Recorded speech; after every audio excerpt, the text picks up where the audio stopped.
A long time ago, the lions ate a lot of us. They ate a lot of us.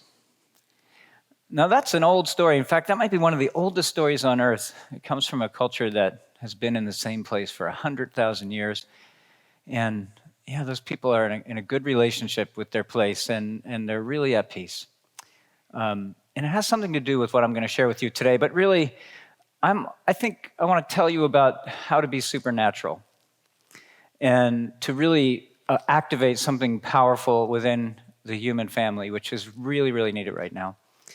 And I want to tell you that I was standing on a street corner in 1971 with a very big turtle, and it was on a string, and I needed to get it home, and I couldn't get it home, and a man drove up at that point and rescued me.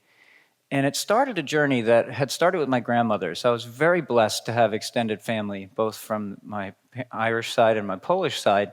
And they really spent a lot of time with us children. And they were from the old country, and they had this sense of understanding what mentoring was. And they were really good with us kids and got us really connected to nature as little kids. But when I was standing there at 10, I met a mentor who had just ended a long mentoring journey with an elder from a Native American lineage from the Apaches. And he then mentored me for many years after that. And one of the things that he had me do was to pluck a feather from a bird, a live bird. And I couldn't catch it. It couldn't be, in a cage. It had to be free and wild. And if I could get that feather and give it to him, then he would give me a field guide. And, it took me so long to figure out how to do that. Laying on the ground, pretending I was dead, hoping vultures would come. Seeds in my hand. He said, no seeds. That's cheating. It has to be wild and free. No bait. So I finally figured it out, and I crawled into a bush just before sunset and waited for a really long time in this really awkward position. And when the birds finally came in and landed, and I'd watched them for days to figure out when and where, I finally touched that tail feather. And I was going to pull it out, but then I felt the bird wiggle. And I felt so bad. Imagine how scared it would be.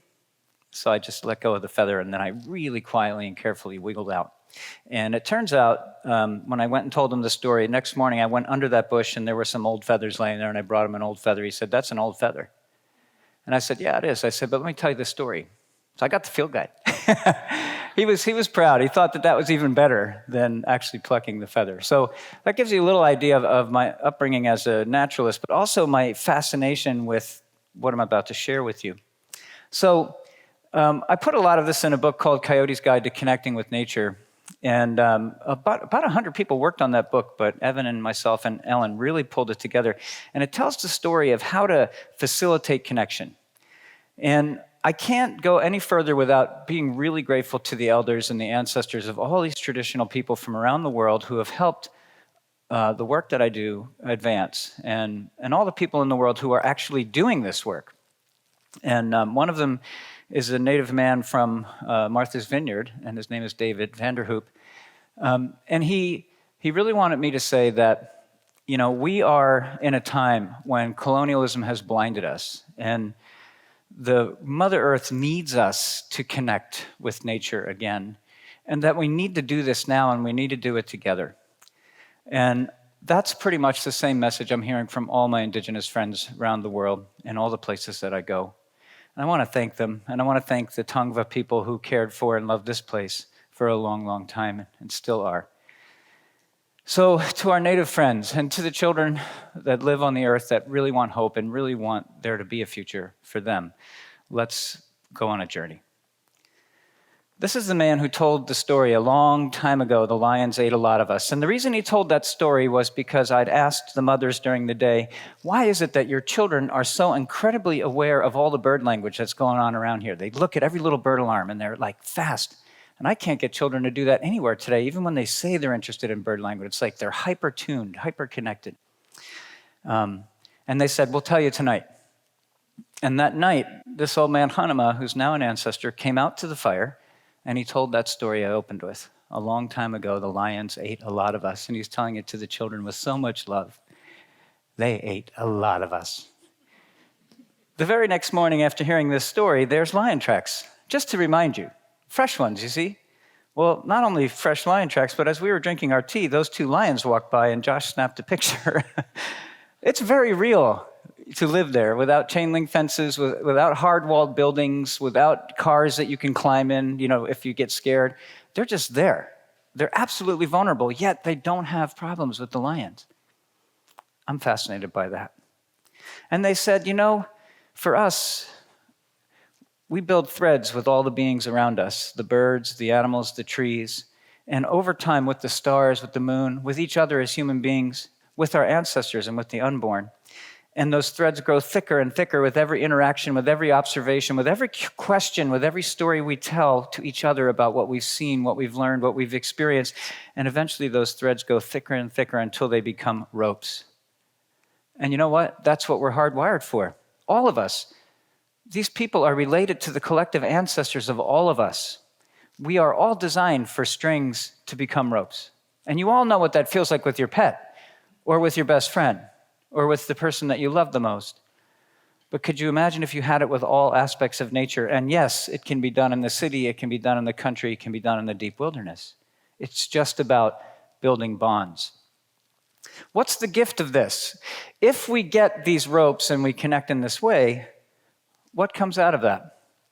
Well, for the last 40 years, I've actually been studying that. And this is what comes out of it. And it doesn't come out from one day. If we do it today, there's so much good stuff coming through that makes us feel all these feelings. But if you wanted this to be a consistent thing, we'd want to build those threads to cords to ropes. So we would become more loving. We would be more present, and our genius would be more obvious. We'd be happier. We'd be more vital with electricity in our bodies. We would have more ability to focus and to listen to each other deeply without thinking at the same time, but listening unconditionally and with empathy. And we would become more visionary, and we would want to help the world, and we would want to become a thought leader. We would want to do something for the future generations. And it just comes intrinsically. It's not an idea. It emerges from our nervous system. We feel alive. We feel in love with life. And we share these webs of connection with all of life around us. And today, so many people are just in isolation and loneliness and sadness, depression and anxiety and all of this. And if we can reawaken this ancient connection, we can find that peace again. We can use what we call applied mindfulness, and we can employ some teachers to help us who don't charge a thing. But here's the foundation.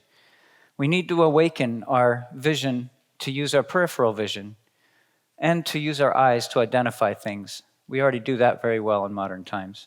We need to use our whole body when we tell stories. If we're going to talk about a snake, then we should be the snake. When we hear, we should listen to the four directions in front of us and behind us, out to the far right and the far left, and listen for the quietest sound, and listen for the patterns of the birds and animals.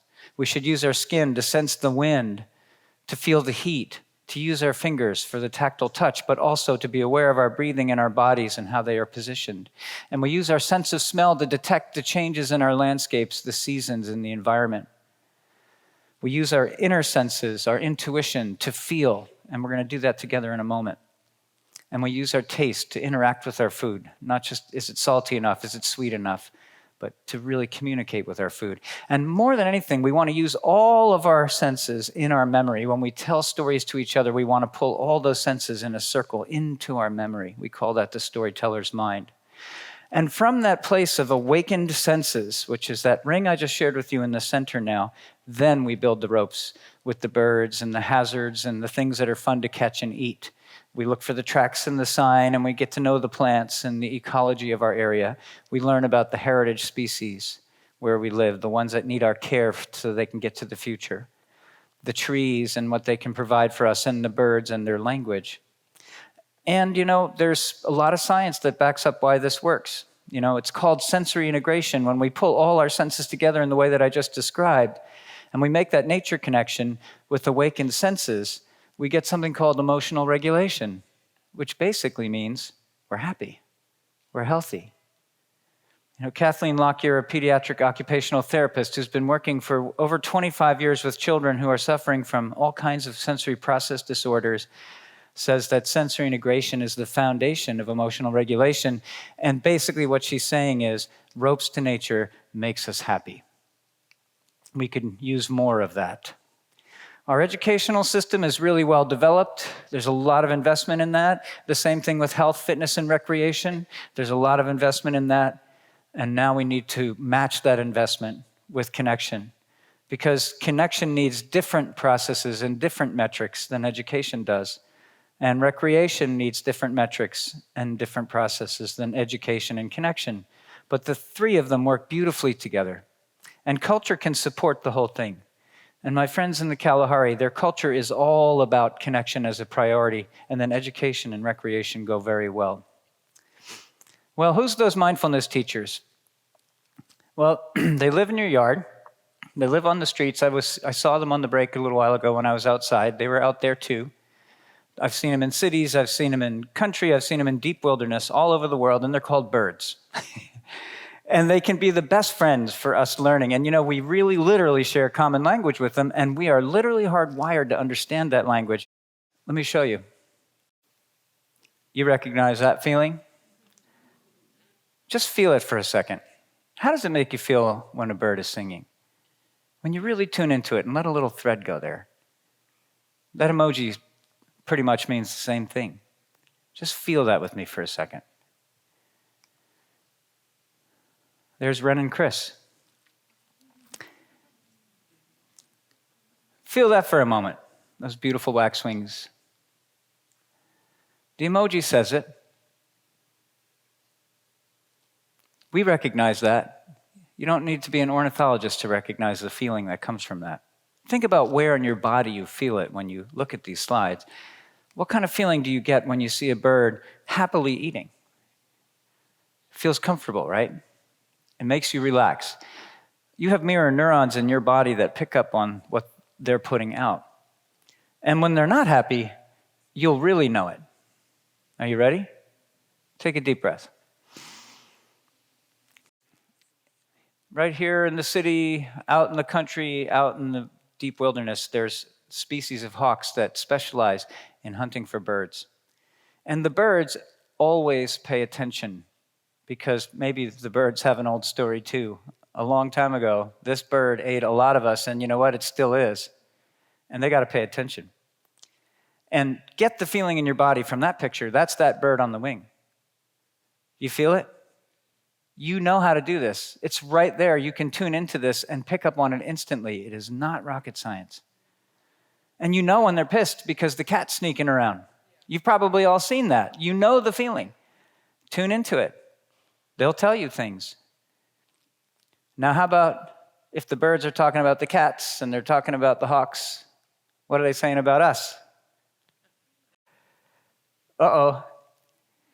If we have small awareness, we make a big disturbance. Okay? The opposite is true as well. If our awareness is small and we wear it like a wetsuit, our disturbance is big. And we walk through the wilderness or the natural world or the park, and we don't see much in the way of wildlife because it feels us coming a long way out. The birds talk about us and say, here comes a person, not paying attention. Makes them very uncomfortable. Let's go back to the feeling of the bird happy, the bird's in love, the bird's eating, and just get that in your body now, okay? Listen to the sound in the four directions. Feel yourself in your body. This is what we can do. Our awareness can grow bigger than our disturbance. When we pull our awareness all the way to the horizon, our disturbance comes all the way into our body. And then we move more gently, and the birds no longer fear us in our own neighborhood because we see them all the time. We start to recognize them as individuals, and there's threads and there's ropes, And all of a sudden, the birds are telling us things.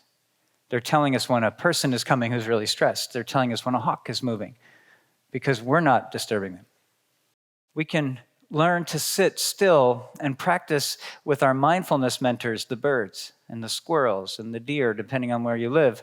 And they'll come close to you and they'll connect with you and feel comfortable with your presence if you go there every day. It doesn't have to be a bench. Could be a chair, could be the ground, could be right outside your door, could be a step outside your front door. And you'll start to realize that you have neighbors that are always there. And they'll get comfortable with you, and they'll start to come near you and feed by you and be comfortable. And you'll start to develop what we call that energy of the sit spot. You'll become a walking piece of nature.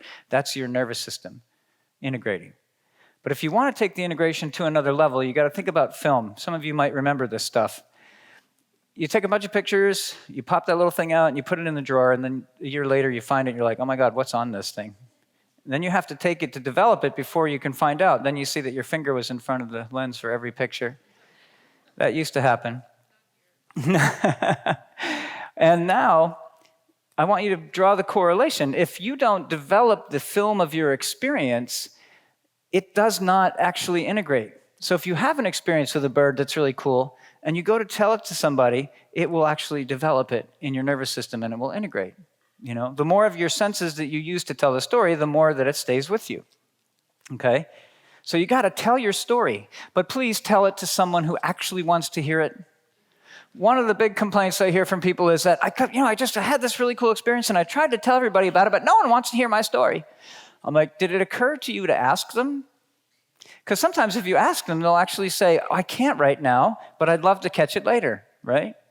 But as soon as you get permission to share your story, be prepared that after you tell your story, they're going to want to tell you theirs. Because storytelling is missing in our culture today.